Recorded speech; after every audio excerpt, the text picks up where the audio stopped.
Hello everyone, I will teach you about this section, the part of speech for class 9. Grammar का सबसे जो important section इसको कहा जाता है पार्ट ऑफ स्पीच।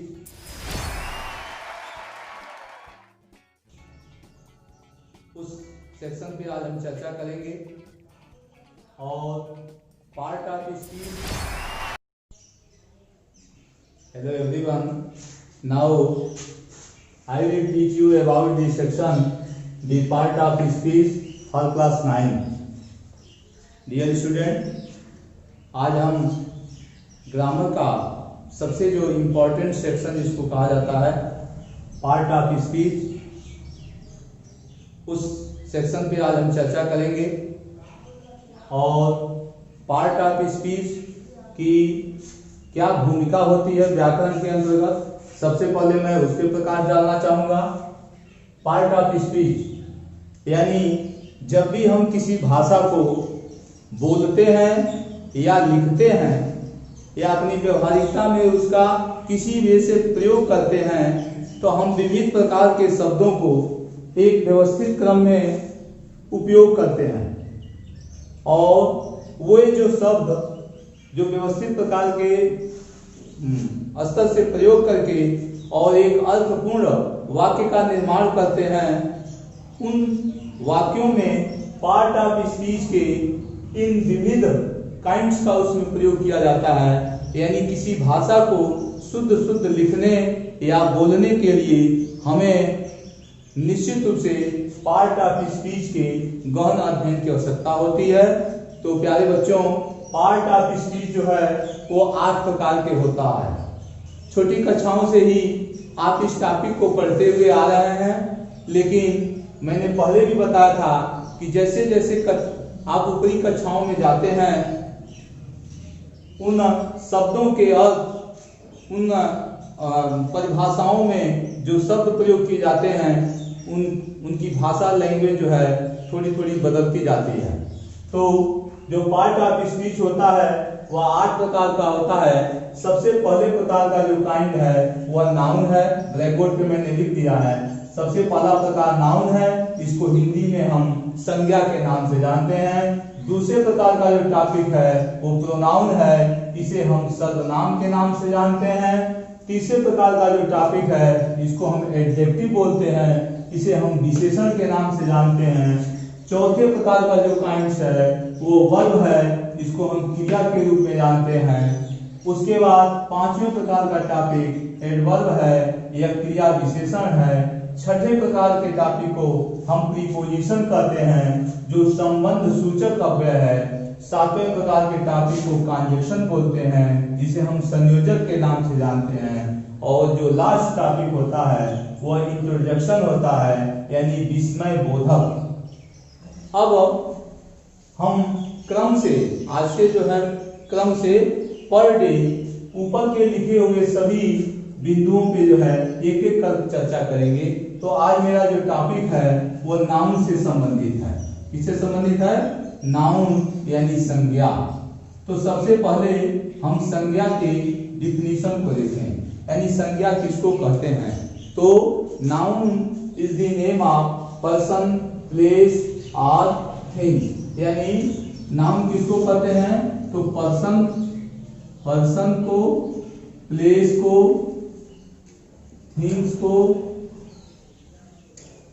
थिंग्स को और गुण दशा यानी मेरिट ईटीसी, यानी किसी व्यक्ति, किसी वस्तु और किसी स्थान के नाम को हम नाम कहते हैं। जैसे मोहन है व्यक्ति, रमेश है, श्याम है, यानी जो नाम है वह नाउन होगा। प्लेस जैसे गोरखपुर है, देवरिया है, कोई भी प्लेस हो, स्थान हो, उसे हम नाउन कहते हैं। थिंग्स है, टेबल है, चेयर है, ये सारी चीजें हैं, नाउन है। और मेरिट यानी जो इसके जो स्टेज होते हैं वह भी नाउन के अंतर्गत आते हैं। अब हम काइंड्स ऑफ नाउन, यानी तो संज्ञा की परिभाषा हो गई। अब हम देखेंगे kinds of noun. Kinds of noun यानी संज्ञा के प्रकार। जो संज्ञा के प्रकार होते हैं वो 5 प्रकार के होते हैं। कौन कौन होते हैं प्रकार? सबसे जो पहला प्रकार होता है उसको हम बोलते हैं proper noun. Proper noun, proper noun यानी प्रॉपर नाउन हम किसे कहते हैं? तो प्रॉपर नाउन जो होता है उसको हम हिंदी में बोलते हैं व्यक्तिवाचक। व्यक्तिवाचक संज्ञा यानी ऐसी संज्ञा जो किसी विशेष व्यक्ति, विशेष वस्तु और विशेष स्थान का बोध करता है, उसे हम प्रॉपर नाउन कहते हैं। जैसे सपोज दैट एक क्लास में 10-50 की संख्या में बच्चे बैठे हुए हैं, तो अगर हम सभी बच्चों को स्टूडेंट बोलेंगे, सभी बच्चों को बॉयज बोलेंगे, सभी बच्चों को गर्ल्स बोलेंगे, तो these words are not called proper noun, क्योंकि ये एक समूह की, ये किसी पर्टिकुलर व्यक्ति की बात नहीं कर रहे हैं। तो अगर हम बोलेंगे रमेश स्टैंड अप, तो पूरे क्लास में जो पार्टिकुलर व्यक्ति होगा यानी रमेश जो होगा वह खड़ा हो जाएगा। ये हो गया पार्टिकुलर पर्सन। क्या हो गया? ये पार्टिकुलर पर्सन। ऐसे ही अगर हम प्लेस की बात करें, हम शहर को जाते हैं, किस शहर को जाते हैं ये क्लियर नहीं है, इसका मतलब शहर जो है वो प्रॉपर नाउन नहीं है। लेकिन अगर हम ये कहें कि हम गोरखपुर जाते हैं, तो गोरखपुर एक पार्टिकुलर प्लेस, एक जगह का नाम है, इसलिए गोरखपुर क्या हो गया? तो वो पार्टिकुलर प्लेस हो गया। ऐसे हम थिंग्स को देखें तो थिंग्स में जैसे टेबल है, चेयर है, तो हम किसी एक चीज को ही पार्टिकुलर ले सकते हैं जिसका हम नाम रख रहे हैं, तो वो हो जाएगा प्रॉपर नाउन। दूसरी चीज ये है कि प्रॉपर नाउन का जब भी हम यूज करते हैं तो 3 चीजों का उस पर विशेष ध्यान देना चाहिए। सबसे पहली चीज क्या है? तो प्रॉपर नाउन का कभी भी प्लूरल फॉर्म नहीं बनाते हैं। इसका जो है प्लूरल फॉर्म हम कभी भी नहीं बनाते हैं। व्यक्तिवाचक संज्ञा का कभी बहुवचन नहीं बनाया जाता है। इसका जो है प्रॉपर नाउन, ये जो प्रॉपर नाउन है वह जो है, जैसे मान लीजिए हमने लिख दिया रमेश, यहां मैंने लिख दिया गोरखपुर, तो अब इसका जो है कभी भी हम प्लूरल फॉर्म नहीं बनाएंगे।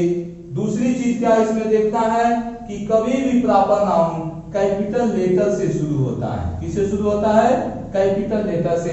यानी जब भी हम इस शब्द को लिखते हैं तो उसका जो पहला जो वर्ड अक्षर होता है वो कैपिटल लेटर में होता है। और तीसरी चीज क्या है?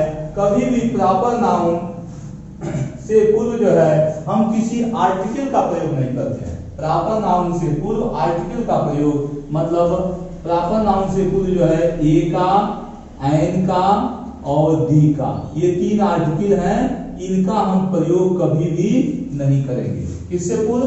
प्रॉपर नाउन से पूर्व। यानी आप लोगों ने जान लिया कि काइंड्स ऑफ नाउन जो होते हैं वो 5 प्रकार के होते हैं। कितने प्रकार के होते हैं? 5 प्रकार के होते हैं, जिसमें सबसे जो पहला प्रकार है वह है प्रॉपर नाउन।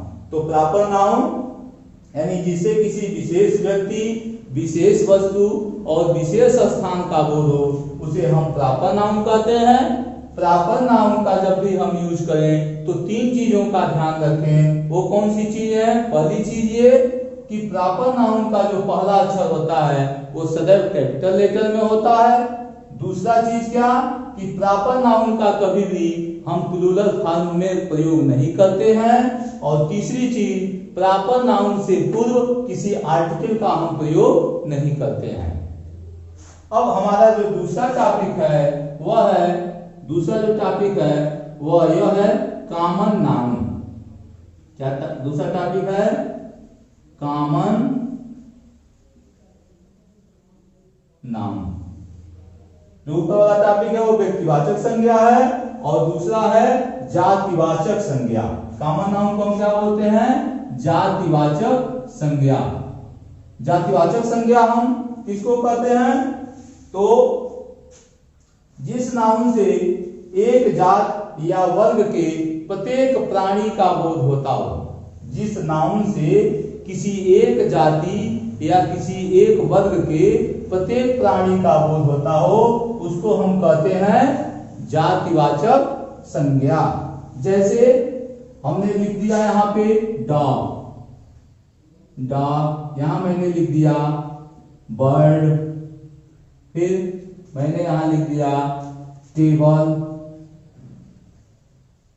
टेबल, यहां मैंने लिख दिया बुक। ये जो भी शब्द हैं, ये जो भी शब्द हैं, both words are connect with common noun, यानी यह किसी एक जाति या वर्ग के प्रत्येक वस्तु, प्रत्येक स्थान, प्रत्येक जो है चीज का जो है इसमें बोध कराया जा रहा है। जैसे डॉग है तो ये एक जानवर है, और डॉग कुत्ता, यानी ये अपने समुदाय के एक वर्ग का बोध करा रहा है। बर्ड है तो पंछी, अब पंछियों में तमाम नाम हैं। जब भी हम नाम का प्रयोग कर देंगे, जैसे मैंने सारस लिख दिया तो सारस लिख दिया, तब तो जब तो पार्टिकुलर वर्ड हो गई, और जब पार्टिकुलर आएगा यानी विशेष आएगा तो वो चला जाएगा पहले वाले नाउन में, यानी प्रॉपर नाउन हो जाएगा। लेकिन जब हम बर्ड कहेंगे तो बर्ड में जो है इस समुदाय या इस वर्ग में तमाम प्रकार की चिड़ियाएं हैं, इसलिए बर्ड जो है कॉमन नाउन हो जाएगा। डॉग जैसे मन कह दिया तो डॉग जो है एक जानवर है, एनिमल है, अब उसमें मैंने डॉग नाम रख दिया है। अब डॉग में अगर डॉग का नाम रख दिया जाए तो जब हम नाम रख देंगे तो जो नाम रखेंगे वो हो जाएगा प्रॉपर नाउन। ऐसे हम डॉग को किस में जानेंगे? कॉमन नाउन के रूप में। ऐसे टेबल है तो टेबल मींस मेज। अब फर्नीचर्स के अंतर्गत मेज है, कुर्सी है, जो है छोटे बैठने वाले टेबल्स हैं, तमाम चीजें हैं। अब उसमें हम किसी एक चीज को रखेंगे पार्टिकुलर तो वो जो है वो होगा प्रॉपर नाउन। लेकिन टेबल जो है, टेबल के अंतर्गत ये तमाम चीजें आती हैं समुदाय की, इसलिए ये हो गया कॉमन नाउन। अब जो मेरा तीसरा टॉपिक है प्रॉपर नाउन, कॉमन नाउन। अब जो मेरा तीसरा टॉपिक है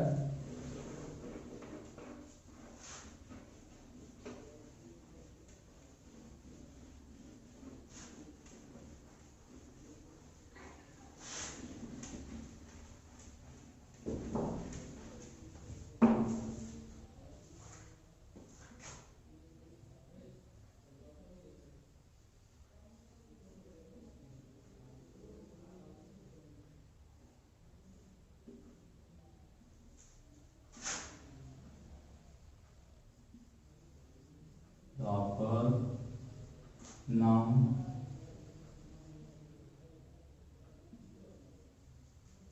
कॉमन नाउन, मटेरियल नाउन। ये पहला हो गया, ये दूसरा हो गया, ये तीसरा। हाँ, अब मैंने इन दो चीजों पे चर्चा कर दिया है। प्रॉपर नाउन किसे कहते हैं? जब हम किसी पार्टिकुलर विशेष व्यक्ति, विशेष वस्तु, विशेष स्थान, विशेष मेरिट्स की बात करेंगे तो प्रॉपर नाउन होगा। और जब हम किसी एक ही वर्ग या समुदाय के समस्त प्राणियों से संबंधित बात करेंगे तो कॉमन नाउन हो जाएगा। जो तीसरा टॉपिक है वह है मटेरियल नाउन। मटेरियल नाउन हम किसे कहते हैं? इसका नाम ही है मटेरियल नाउन, यानी पदार्थवाचक। दुनिया की जितनी भी चीजें हैं अगर वो किसी दूसरे चीज के रूप में कन्वर्ट हो रही हैं तो that is called material noun. Suppose that अगर हम यहाँ पे मिल्क ले लेते हैं, क्या ले लेते हैं हम? मिल्क। इसमें क्या ले लेते हैं? मिल्क। तो मिल्क मीन्स दूध होता है, और दूध से तमाम दूसरे प्रकार की मिठाइयां बनती हैं, तो ये मिल्क क्या हो गया? Material noun. ऐसे मैंने लिख लिया आयरन, आयरन लोहा। अब इस आयरन से जो है तमाम प्रकार की वस्तुएं निर्मित होती हैं, इसलिए आयरन क्या हो गया? Material noun. ऐसे मैंने लिख लिया गोल्ड, GOLD। तो गोल्ड क्या हो गया? गोल्ड भी सोना। तो गोल्ड से जो है तमाम प्रकार के आभूषण निर्मित होते हैं। यानी कहने का मतलब यह है कि कोई भी चीज, जैसे वुड है, वुड लकड़ी की अंग्रेजी है, तो ये जो भी चीजें यहाँ लिखी गई हैं इनसे कोई ना कोई दूसरी चीज निर्मित होती है, और जब किसी भी चीज से कोई दूसरी चीज निर्मित होती है या वह चीज जो है किसी दूसरे चीज में कन्वर्ट हो जाती है तो उसे हम मटेरियल नाउन कहते हैं। अगर हम वाटर को ले लेते हैं, अगर हम क्या ले लेते हैं, वाटर को, तो वाटर जो है किन चीजों के रूप में कन्वर्ट होता है, तो ये बल्ब के रूप में तब्दील हो जाता है, इसलिए वाटर भी किस में आएगा, तो ये मटेरियल नाउन के रूप में आएगा। अब इसके बाद से जो लास्ट है वह है एब्स्ट्रैक्ट नाउन।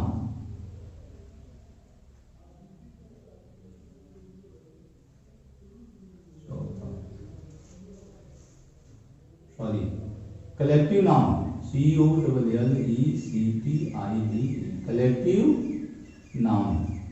कलेक्टिव नाउन यानी जो चीजें समूह का बोध कराती हैं। जो चौथा टॉपिक है वह क्या है, कलेक्टिव नाउन, यानी जितनी चीजें समूह का बोध कराती हैं उसे हम कलेक्टिव नाउन कहते हैं। देखिए नाम से ही पता चल रहा है, कलेक्टिव होता है इकट्ठा करना। अगर मुझे कोई एक कलम है, कोई एक आर्टिकल कहीं भी पड़ा हुआ है, तो उसके लिए हम इकट्ठा शब्द का प्रयोग नहीं करते हैं। उसको रखने के लिए हम कहेंगे अमुक चीज को यहाँ पे रख दीजिए। लेकिन वो जो अमुक चीज है, यानी जो भी कोई भी वस्तु है, अगर वह बहुतायत संख्या में है तो उसको हम कहेंगे इसको क्या करिए, कलेक्ट कर दीजिए। तो कलेक्टिव का मतलब होता है जो समूह का बोध कराता है उसे हम कलेक्टिव नाउन कहते हैं। अब समूह के बोध कराने वाले कौन कौन शब्द होते हैं, तो समूह के बोध कराने वाले शब्द जैसे मैंने लिख दिया क्लास, तो क्लास में जो है बहुत सारे बच्चे होते हैं, 30, 20, 25, 50 की संख्या होती है, एक समूह का बोध करा रहा है, इसलिए क्लास शब्द क्या हो गया, तो कलेक्टिव नाउन हो गया। ऐसे हमने लिख दिया टीम, क्या लिख दिया, टीम। तो खेल के टीम में यानी एक खिलाड़ी को हम टीम नहीं कहेंगे, वो प्लेयर है, और एक टीम के अंतर्गत खेल के अनुसार 2, 5, 6, 11, 10 इनकी संख्या होती है, इसलिए टीम जो है वह समूह का बोध करा रहा है, टीम जो है कलेक्टिव नाउन हो गया। ऐसे हम बोलेंगे आर्मी, ARMY, आर्मी। आर्मी जो होता है वो सैनिकों का एक समूह होता है, इसलिए आर्मी जो है वो कलेक्टिव नाउन है। अगर 1 सोल्जर है तो उसको हम 1 आर्मी नहीं बोलेंगे, क्योंकि वह 1 सोल्जर है, और कई सोल्जरों को जब मिला दिया जाएगा तो वह हो जाएगा कलेक्टिव नाउन। ऐसे बंच है, bunch, BUNCH, bunch. Bunch means होता है गुच्छा, ये जो बंच है ये क्या है, बंच मीन्स गुच्छा। तो गुच्छा हम किसी एक चीज को, जैसे अंगूर के गुच्छे होते हैं, सिंगल अगर ग्रेप्स है तो ग्रेप है तो उसको हम गुच्छा नहीं बोलेंगे। गुच्छे में 10, 20, 50 की संख्या होती है, यानी जिसमें बहुतायत संख्या होती है, समूह को आप समझ रहे हैं, यानी जो बहुत सी चीजों का जो एक समूह में जिक्र करता है उसको हम बोलते हैं कलेक्टिव नाउन। इसके बाद जो मेरा 5वां टॉपिक है वह होता है, 5वां टॉपिक वह होता है abstract noun.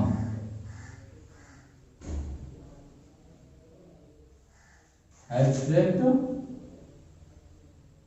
Noun, abstract noun हम किसे कहते हैं, भाववाचक संज्ञा। भाववाचक संज्ञा यानी जिससे किसी व्यक्ति वस्तु के गुण, दशा और कार्य के नाम का बोध होता है, उसको हम क्या बोलते हैं, एब्स्ट्रैक्ट नाउन। व्यक्ति वस्तु के गुण, दशा, गुण का, दशा का और भाव का जिससे बोध होता है उसको हम बोलते हैं एब्स्ट्रैक्ट नाउन। जिससे किसी व्यक्ति के गुण, दशा और भाव का बोध, जैसे है बिगनेस, उसके बाद से लाफ्टर है, honesty, bigness, laughter, honesty.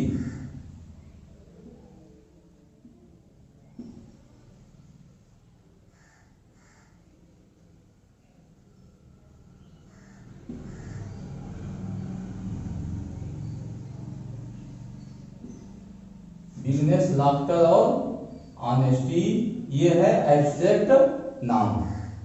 Bigness बड़प्पन, ऑनेस्टी ईमानदारी, लाफ्टर हंसाने वाला, ये भी जो चीज है ये गुण, दशा और भाव का बोध करा रहा है, इसलिए अब इसको कहते हैं एब्स्ट्रैक्ट नाउन। तो इस प्रकार हमने आज देखा प्रॉपर नाउन से संबंधित, प्रॉपर नाउन से संबंधित जो है पार्ट ऑफ स्पीच के प्रथम नाउन जो नाउन्स है उसके मैंने काइंड्स के बारे में पढ़ा। कल जो हम चर्चा करेंगे वो प्रॉपर नाउन और उसके काइंड्स के विषय में चर्चा करेंगे। तो आप उस चीज को किताब से देखेंगे और पुनः उस टॉपिक पे हम चर्चा करेंगे। Thank you very much for watching this video.